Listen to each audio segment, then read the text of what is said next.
Ada masa-masa di mana langkahmu terasa berat, bukan karena beban di punggungmu, melainkan karena sorot mata dari semak belukar yang tak henti menatap, mencemooh, mencakar dalam bisu.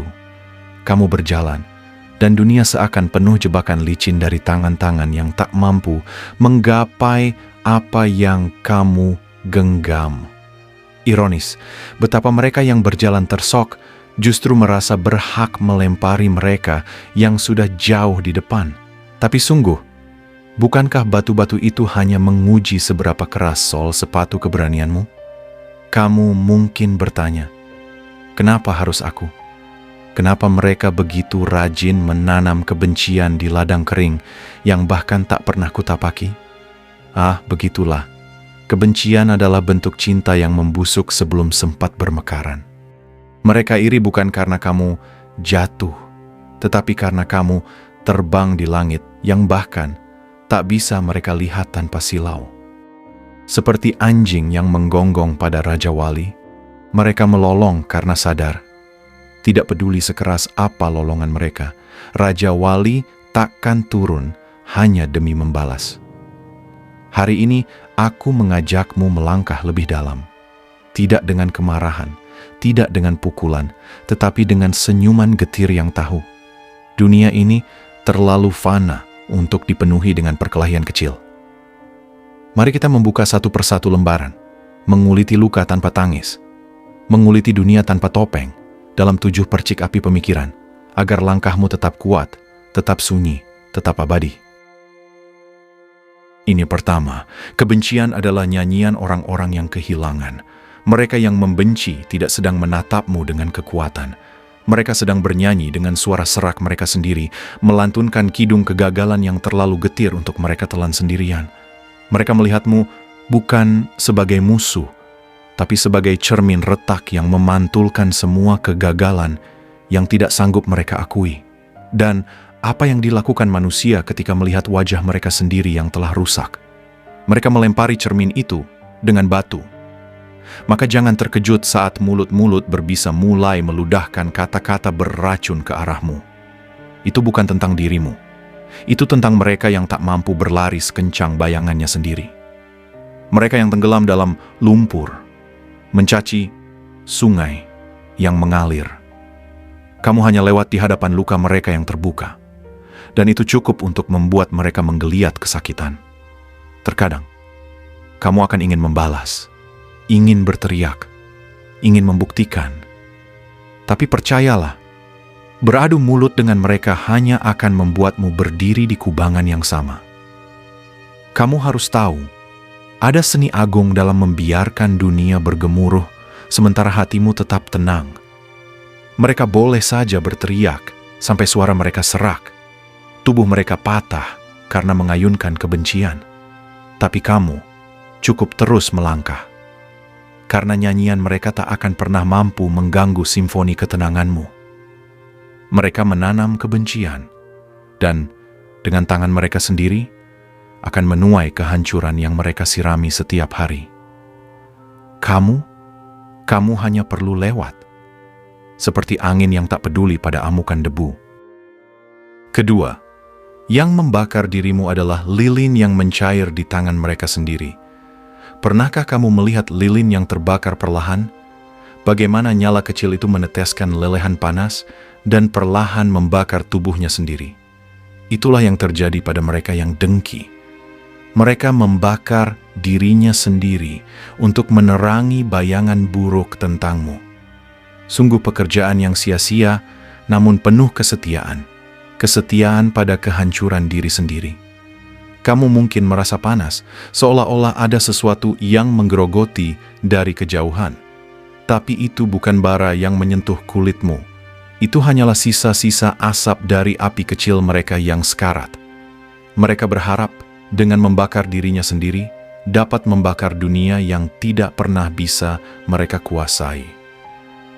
Betapa menyedihkan, betapa konyol. Seperti seseorang yang melemparkan minyak ke api berharap ia akan membakar orang lain, sementara dirinya sendiri hangus menjadi abu. Maka, kamu tidak perlu membalas dengan api yang sama, karena Yang akan habis duluan adalah mereka, bukan kamu. Biarkan mereka bermain dengan apinya. Biarkan mereka membangun altar kebencian mereka sendiri, menari di atas bara kebodohan yang kelak akan menghanguskan tulang-tulang impian mereka. Kamu cukup melangkah dengan langkah sejuk yang membuat api mereka kehabisan alasan untuk berkobar. Dalam dunia yang penuh kobaran api ini, orang yang paling bijak bukanlah yang memadamkan api, tapi yang tahu kapan harus berjalan melewatinya tanpa terbakar. Karena berusaha memadamkannya hanya akan membuatmu kelelahan. 3. Mereka mencakar dari bawah, karena mereka tak pernah bisa naik. Lihatlah gerombolan itu, menyerbu dengan gigi tumpul dan kuku patah. Mereka menggonggong bukan karena memiliki kekuatan untuk menerkam, tapi karena mereka tidak tahu bagaimana caranya terbang. Mereka menarik kakimu, karena mereka tersesat di dasar, di rawa-rawa kehinaan yang mereka gali sendiri. Kamu harus mengerti satu hal sederhana, namun getir. Serangan mereka datang dari bawah, dari tempat yang gelap, dari dasar sungai yang tak pernah melihat cahaya. Mereka mencoba meraih pergelangan kakimu dengan tangan penuh lumpur, berharap bisa menyeretmu turun agar kamu menjadi teman sepenanggungan dalam keputusasaan mereka. Ada keanggunan dalam tidak membalas. Seperti burung yang tak pernah berhenti mengepakkan sayapnya hanya karena ada anjing menyalak dari bawah tebing. Kamu tidak perlu berdebat dengan makhluk yang bahkan tidak tahu seperti apa rasanya memandang dunia dari ketinggian. Terkadang, rasa sakitmu bukan karena mereka berhasil menyakitimu, tapi karena kamu terlalu lama menunduk memperhatikan mereka. Dan kepala yang terlalu lama menunduk, lambat laun lupa rasanya menatap langit. Maka angkat dagumu. Jangan beri kehormatan pada mereka dengan membungkuk hanya untuk melihat dari mana datangnya cemoohan. Teruslah terbang. Karena semakin kamu tinggi, suara mereka akan semakin kecil, sampai akhirnya hanya menjadi bisikan getir yang diterpa angin. Yang keempat, lidah mereka bukan pedang, hanya seuntai jerami yang basah. Mereka berteriak, mereka memfitnah, mereka mencemooh, mereka menggertak. Mereka berpikir, kata-kata mereka tajam seperti belati, mampu menembus kulitmu. Padahal, sejatinya, lidah mereka tak lebih dari jerami basah, berbau, busuk, dan mudah hancur oleh keteguhan hatimu. Jangan takut pada suara keras. Guntur hanya menggelegar, tapi bukan guntur yang membuat pohon tumbang. Dan kamu, selama hatimu berakar pada keyakinan, tidak ada teriakan yang bisa merobohkanmu. Ketahuilah, kebohongan dan fitnah itu seperti ombak di atas pasir. Sejenak mungkin membuatmu bergoyang, tapi tak pernah cukup kuat untuk mencabut batu karang yang sudah menanamkan dirinya di dasar. Yang hanyut oleh ombak itu hanyalah serpihan-serpihan kecil, bukan batu yang kokoh. Kamu tak perlu menjawab semua tuduhan. Kamu tak perlu menuntaskan semua debat. Biarkan lidah-lidah kering itu menyalak dalam kekosongan. Kamu adalah hujan yang membasahi bumi diam-diam, tanpa perlu mengumbar kilat dan petir. Kelima, mereka menanam duri, tapi hanya akan menemukan luka di tangan mereka sendiri. Orang-orang itu, dalam kesibukan tanpa makna, menanam duri di sepanjang jalan yang kamu tapaki.